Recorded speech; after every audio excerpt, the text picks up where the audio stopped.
जब उनके मंत्र में इतनी ताकत है कि गोबर से गणेश बन सकता है, भगवान बन सकता है, मंत्र पढ़ करके अगर उसको इंसान बना देते, ब्राह्मण बना देते, क्षत्रिय बना देते, वैश्य बना देते, तब ये कहा जाता कि आपके मंत्र में वो ताकत है और आपने सही गोबर को आपने गणेश बनाया, भगवान बनाया। मुहूर्त के दिन देखा गया है अखबार के माध्यम से, मीडिया के माध्यम से, कि उसी दिन कहीं कहीं दूल्हा भी मर जाता है, दुल्हन भी मर जाती है, आंधी तूफान आता है, कई तरह के माने प्राकृतिक आफत आ जाता है।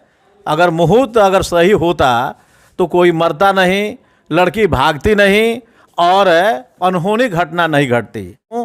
कि प्रकृति के आगे सभी लोग बौने हैं। अभी कोरोना आया, किसी का बस नहीं चला मेरे भैया। मंदिर बंद हो गया, मस्जिद बंद हो गया, गुरुद्वारा बंद हो गया, बुद्ध विहार बंद हो गया, सारा टेम्पल बंद हो गया।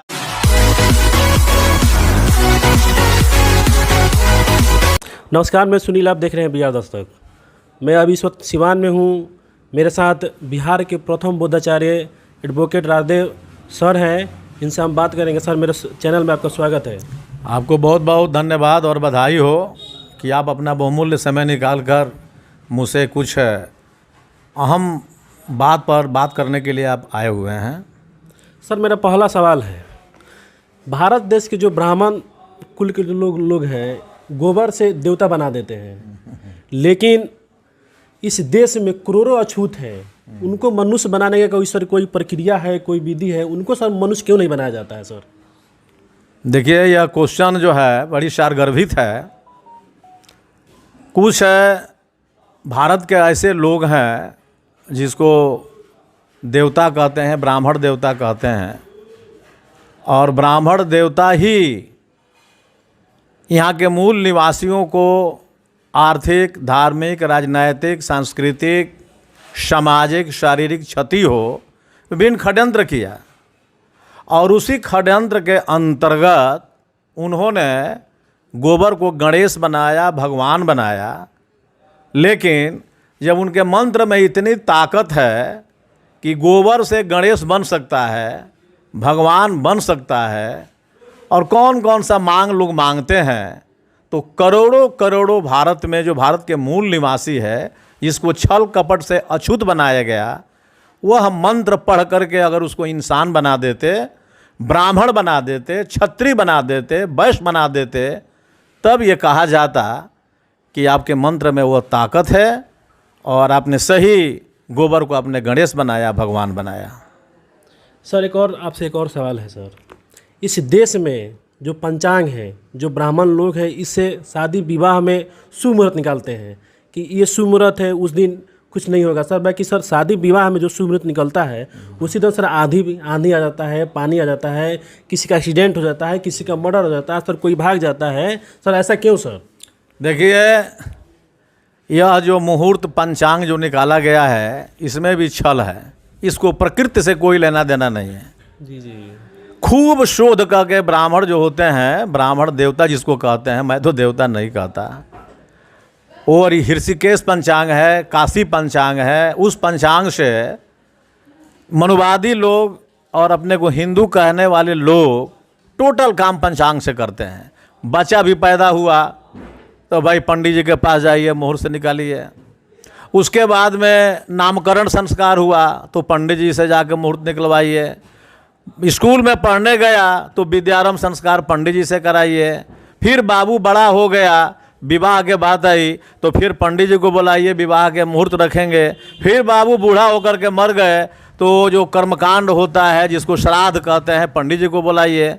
अब मैं जानना चाहता हूँ कि जब शोधपूर्ण जो पंचांग आप मानते हैं, उसे जब मुहूर्त निकालते हैं, तो मुहूर्त के दिन देखा गया है अखबार के माध्यम से, मीडिया के माध्यम से, कि उसी दिन कहीं कहीं दूल्हा भी मर जाता है, दुल्हन भी मर जाती है, आंधी तूफान आता है, कई तरह के माने प्राकृतिक आफत आ जाता है। अगर मुहूर्त अगर सही होता तो कोई मरता नहीं, लड़की भागती नहीं और अनहोनी घटना नहीं घटती। एक बहुत बढ़िया बात कबीरदास जी ने लिखा है। राजा रामचंद्र जिसको मर्यादा पुरुषोत्तम कहते हैं, उनके गुरु वशिष्ठ थे, और वशिष्ठ जी ही अपने लगन पत्रिका से राम जी का विवाह रखे थे। तो कबीर साहब बड़ा बढ़िया कमेंट किए हैं कि कर्मगति टारे ना ही टरी, मुनि वशिष्ठ पंडित सो ज्ञानी, शोध के लगन धरी, आ हरन सीता के मरन पिता के, जंगल में विपत्ति पड़ी, कर्मगति टारे ना ही टरी। अब बताइए 12 साल का आगे पीछे का हाल जानने वाले मुनि वशिष्ठ जी ये नहीं बता पाए कि जो हम शादी रख रहे हैं सीता जी का, राम जी का, उस दिन घटना क्या होगी। तो यह घटना घटी और रामचरितमानस में लिखा हुआ है।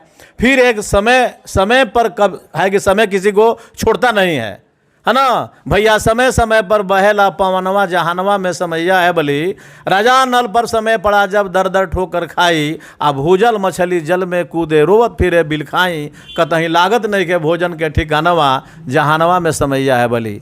तो मैं चैनल के माध्यम से ये कह देना चाहता हूँ कि प्रकृति के आगे सभी लोग बौने हैं। अभी कोरोना आया, किसी का बस नहीं चला मेरे भैया।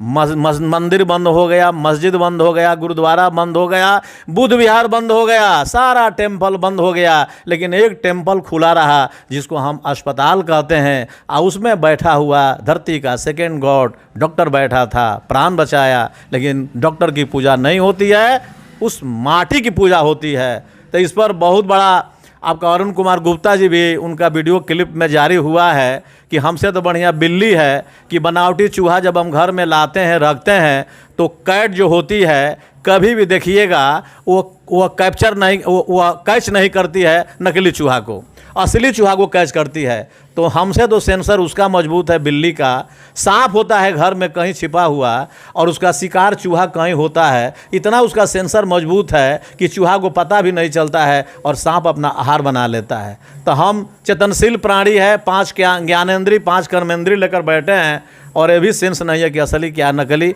मुहूर्त कोई चीज़ नहीं होता है, प्रकृति सबसे बढ़िया है, सब दिन बराबर होता है और सभी समय बराबर होता है। अपना कर्म जो है सो महान करना चाहिए। कर्म से कोई बड़ा बनता है, कर्म से कोई छोटा बनता है। और तथागत बुद्ध ने कहा है कि जैसा तुम बीज बोओगे वैसा ही फल भोगोगे, वैसा ही फसल काटोगे। और ये ज़िंदगी में ही काटना है, मरने के बाद कोई जो लिखा है कि मरने के बाद आपको ये होगा, कुछ नहीं होता है। तो मैं आपके चैनल को बहुत बहुत धन्यवाद देता हूँ कि इतना सुंदर क्वेश्चन आपने किया, आँख खोलने वाला। ऐसा ही क्वेश्चन करते रहिए, चेतना जगाते रहिए, धर्म क्रांति करते रहिए। भारत का जय होगा, जनता की जय होगी, आने वाला भविष्य उज्जवल होगा। ये मेरे साथ थे बिहार के प्रथम बौद्धाचार्य राधेव बौद्ध, यानी एडवोकेट है, पेशे से वकील हैं। इन्होंने अपनी बात बहुत ही शालीनता से रखी है। सर, हमसे बात करने के लिए आपका बहुत बहुत धन्यवाद। सब मैं सुनील रंजन, आप देख रहे थे BR दस्तक।